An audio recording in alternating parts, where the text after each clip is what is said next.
Je reconnais maintenant le député de Saint-Jean pour un bloc de 5 minutes. Merci beaucoup, Monsieur le Président.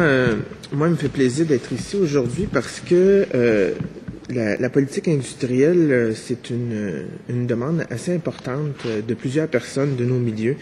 Moi, j'avais fait même d'ailleurs j'avais pris position à ce sujet à l'époque quand on était à l'opposition comme porte-parole en matière d'emploi, solidarité sociale. Et pour mon comté, en janvier 2012, c'est pas d'hier, parce qu'on avait eu beaucoup de fermetures d'usines chez nous, beaucoup de fermetures d'entreprises. Bon, la situation économique, mais aussi plein d'autres contextes en dehors de ça. Il faut se rappeler aussi que Saint-Jean, à l'époque, c'était la Seigneur, la Westinghouse, la Crane, des grandes manufactures. Maintenant, des grandes industries. Maintenant, on n'a plus ça. On est beaucoup plus visé vers les PME, mais quand même, il y a encore des grandes entreprises. Puis souvent, ces entreprises-là ont de la difficulté pour plusieurs facteurs. Donc, cette politique-là que la ministre est en train de consulter justement les gens, ben c'est important pour répondre à cette demande-là.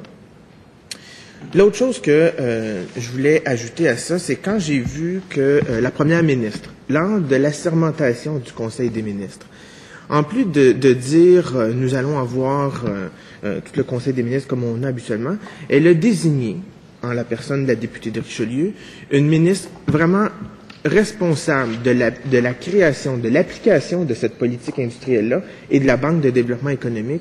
Moi, je pense que c'est un signal qui est lancé à notre population, aux gens d'affaires, à l'ensemble du Québec, que notre gouvernement mise vraiment sur le développement économique à ce niveau-là.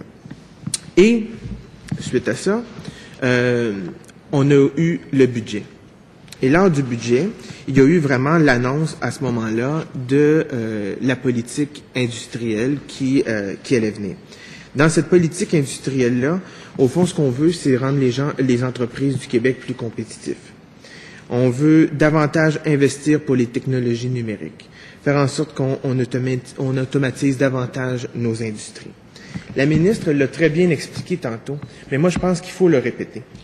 Il faut davantage travailler sur le paradoxe qu'à l'époque on utilisait entre l'environnement et l'économie. Il faut rapprocher ces deux secteurs-là. Parce que moi, je le dis dans mon comté, je l'ai dit à toutes mes campagnes électorales, entre mes campagnes électorales, et je le redis encore aujourd'hui, il est possible de faire des affaires en travaillant avec des valeurs environnementales. C'est pour ça que d'ailleurs le gouvernement a annoncé l'enveloppe de 200 millions de dollars pour soutenir le secteur manufacturier dans ses efforts de réduction de gaz à effet de serre. Moi, je pense qu'on peut se positionner comme des leaders mondiaux en la matière et ça fait partie de nos valeurs québécoises. L'autre chose qu'il faut rappeler aussi, c'est que dans le budget, il y a eu des mesures concrètes pour aider nos entreprises, nos grandes industries. Notamment le congé fiscal, un nouveau congé fiscal, le congé d'impôt pour l'investissement, le C-21, et aussi la prolongation et la bonification jusqu'en 2017 du crédit d'impôt à l'investissement qui devait prendre fin en 2015. Moi, ce que je dis, Monsieur le Président, c'est que cette politique industrielle-là est essentielle pour le Québec. Ça fait trop longtemps qu'au Québec, on n'a pas travaillé sur une véritable politique industrielle.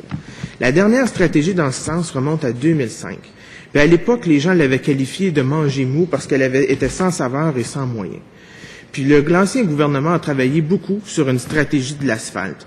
Là, maintenant, il faut travailler avec nos entrepreneurs, avec nos industries, avec notre monde, pour faire en sorte qu'on travaille pour créer des emplois ici. Mais pas n'importe quel emploi. Il faut travailler sur des emplois de qualité. Puis je vais terminer là-dessus, Monsieur le Président, parce que c'est un dossier qui me tient à cœur, puis la ministre l'a mentionné, puis je suis content de faire un lien là-dessus.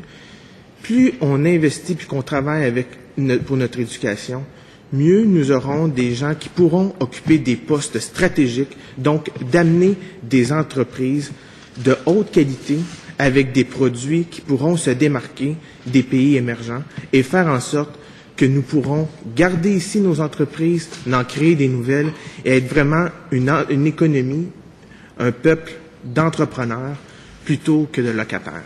Merci beaucoup, Monsieur le Président. Merci, Monsieur le député.